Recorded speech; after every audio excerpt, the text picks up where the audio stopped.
All right, Algebra 1, let's go ahead and take a look at this business. We've got QM5, creating and solving inequalities. Again, this is QM5, creating and solving inequalities. It starts like this. We've got this inequality business, right? Inequality is a statement that compares two expressions. Again, expressions, those are those things, those are those mathematical things without an equal sign or without something in between them, right? Two expressions that are not strictly equal. In other words, they might be equal, but they don't have to be. And what does that mean?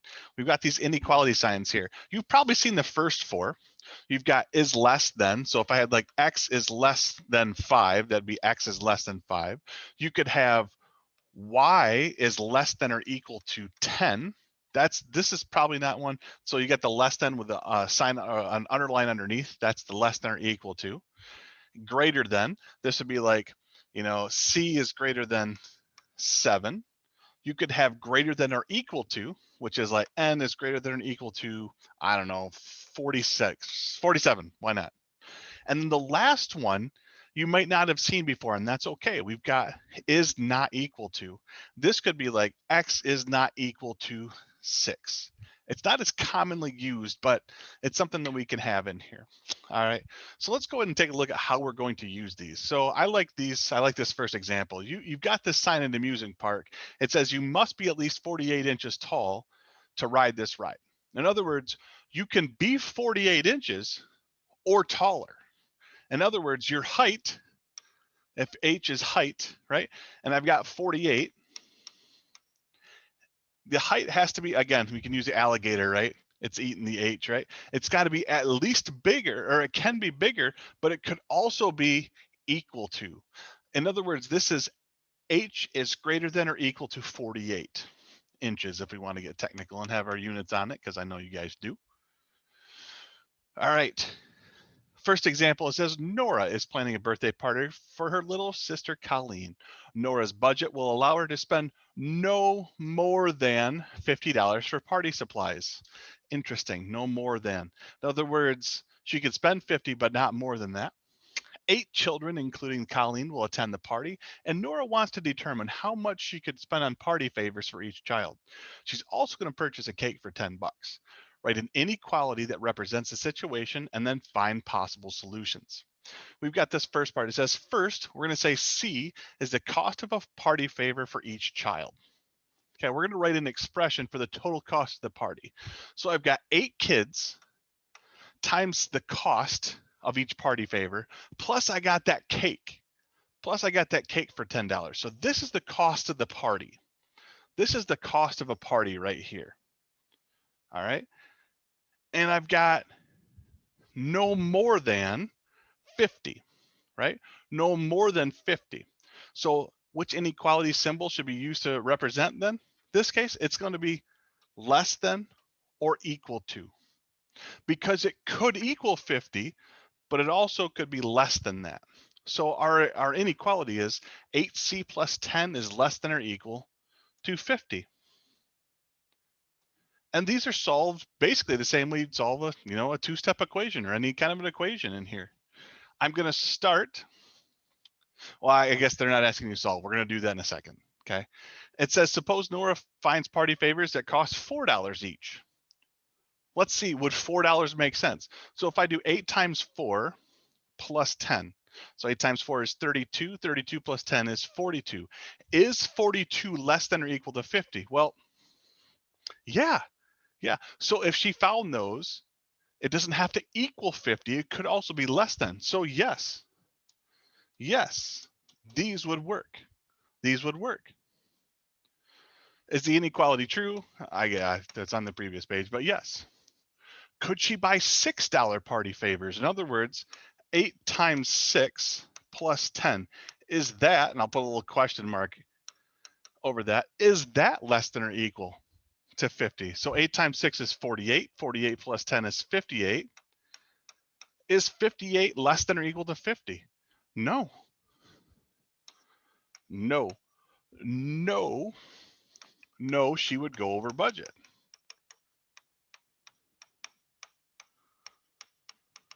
Over budget. Okay. So I like this reflect question here. Why does an inequality represent Nora's budget calculation better than equation, right? And I like this because it's getting at the heart of things, right? I can spend up to 50, but I don't even have to spend that. 50 or less. So if I had an equal sign there, it would only be if it was exactly 50, and that's not the case. It could be 50, but it could also be less than 50. So that's what I like about this one. That's why this inequality business represents better than just a straight equal sign. Okay. And so here's another good question. The solution set of an inequality consists of all values that make the statement true. Describe the whole dollar amounts that are in the solution set for this situation. In other words, we've got this amount. What it turns out to be is 5. So $5 would be the biggest it could be, because 8 times 5 is 40 plus 10 is 50, right? So I could have $5. I could have a $4, a $3, a $2, a $1, again, because it's asking for whole numbers. It's any dollar amount below 5. Here's one for you. Could it be a negative dollar amount? Do you ever buy things for negative dollars? No, it's not how that works. So if you're thinking about it, we're getting to some other concepts down the line, but we're kind of introducing them now in terms of just in your basic introduction here. But what we're trying to say is it could be $5, $4, $3, $2, or maybe she made them by hand, and $0, something like that. But it's not going to be negative. Okay. Explain one, creating and solving inequalities using the distributive property. We know the distributive property. We've done that. If A, B, and C are real numbers, A times B plus C, A times B plus A times C. That's our distributive property, right? We distribute through. Here you go. I don't know why this one's not the more highlighted one. You need to highlight this guy right here. You need to highlight that guy right there. The inequality sign must be reversed when multiplying or dividing by a negative number in an inequality. What does that mean? What does that mean? In other words, let's say I had negative 3x is less than 6. If I divided both sides by -3, see, I'm dividing by a negative number. I'm going to have to flip that inequality sign. I would have x and -2, but I have to flip the inequality sign. That's what that means. Or if I'm multiplying both sides by a negative number, it's the number you're dividing by or multiplying by, not this top number, not that top number. That 6 is not what I'm looking for. It's the number I'm dividing or multiplying both sides by. Okay, let's look here. I've got Trina. Trina is buying 12 shirts for the drama club. She will choose a style for the blank shirts and then pay an additional charge of $2.75 for each shirt to have the club logo. If Trina cannot spend more than $99, right there, less than or equal to $99, how much can she spend on each blank shirt? So we've got this expression here. Each shirt costs S plus the $2.75 to make it. That's where this comes in. And I'm buying 12 shirts. So 12 times the cost of the shirts, 12 times S plus 275. I distribute through. 12 times S is 12S. 12 times $2.75 is 33. I'm going to start doing my equality subtraction properties here. Subtract 33 from both sides. I get 12S is less than or equal to 66. Divide by 12. I'm not dividing by a negative number, so I don't have to switch. And I get S is less than or equal to 5.5. Does that make any sense in the context of this problem? What did that S mean? S was the cost of each blank shirt. So in other words, what I'm looking for is here. Trina can order blank shirts that cost $5.50 or less. $5.50 is the biggest number, but it could also be smaller. This is what we're trying to get to. This is what we're trying to get to. That's what we saw.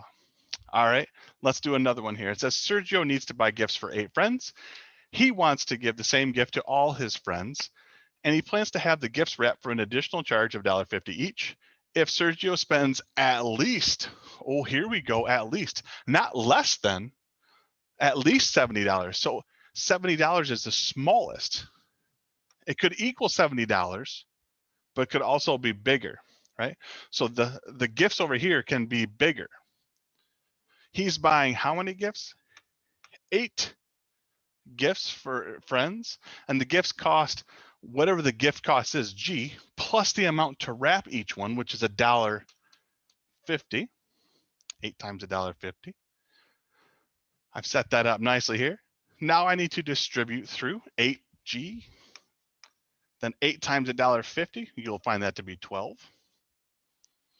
So I've got 8G. We're subtracting 12 from both sides. That's all this is saying. 8G is less than 58. Divide both sides by 8. And 58 divided by 8, that comes out to, I'm going to double check my math here. There we go. 725. 725, yay! 725. G is greater than or equal to 725. Well, what's that even mean? Well, let's take a look. What was G? G is the cost of one gift.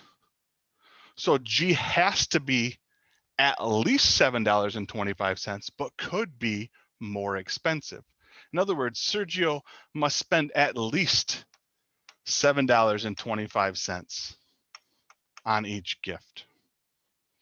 Okay, this one was checking a larger number. 8 plus $1.50 times 8. In other words, is 8, because we said it was at least $7.25. 8 times 9, 50. This would be $76, right? If I check this one, and that would work out. So at least $7.25. He could spend $10 on each gift. He could spend $40 on each gift, but he couldn't spend $5 because that's less than $7.25. All right.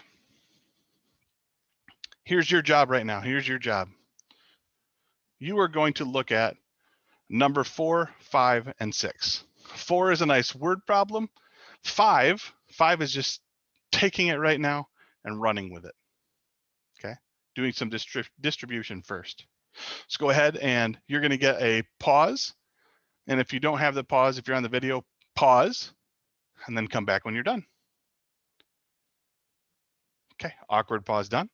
Zachary is planning to send a video game to each of his 2 brothers. 2 brothers. If he buys the same game for both brothers and pays $4.75 to ship each game, how much can he spend on each game without spending more than $100? Without spending more than $100. Write and solve an inequality for this situation. So I've got this $100 here. He cannot spend more than that. In other words, the stuff that we put on the left-hand side has to be less than, but it could also equal $100. Well, he's buying 2 games. And what's the cost of a game? We'll go with C for the cost. That's the cost of the game.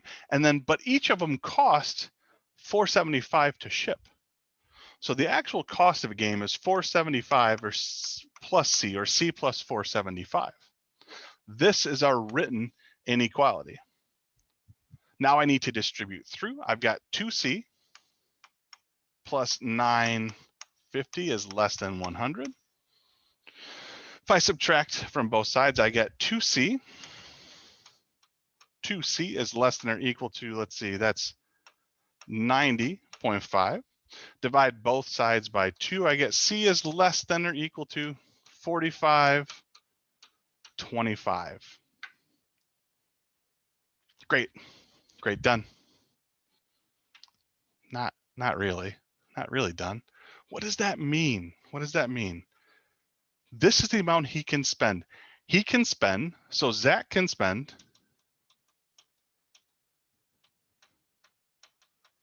and you can write this many different ways, but here's how I'm going to write it.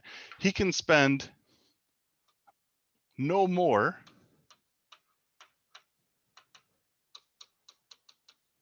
than $45 $1.25.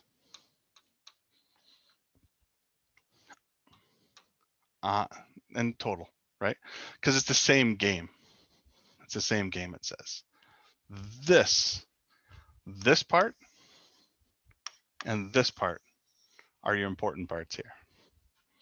Let's just take a look at some of the, the mathy parts here. We got 5 and 6 here. If I distribute, this is 4/3 times 6x plus 4/3 times 9 less than 4. If I distribute here, remember we can put these over 1, do our multiplication. Well, we got some simplifying here we can do.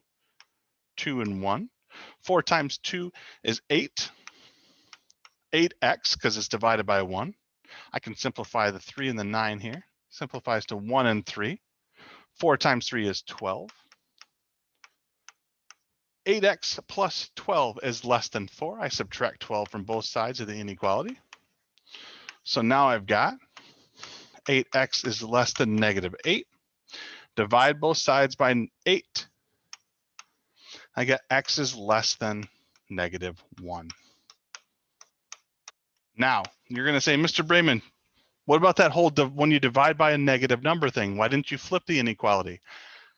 Good question. I didn't divide by a negative number. I divided a negative number, but this number down here was not negative.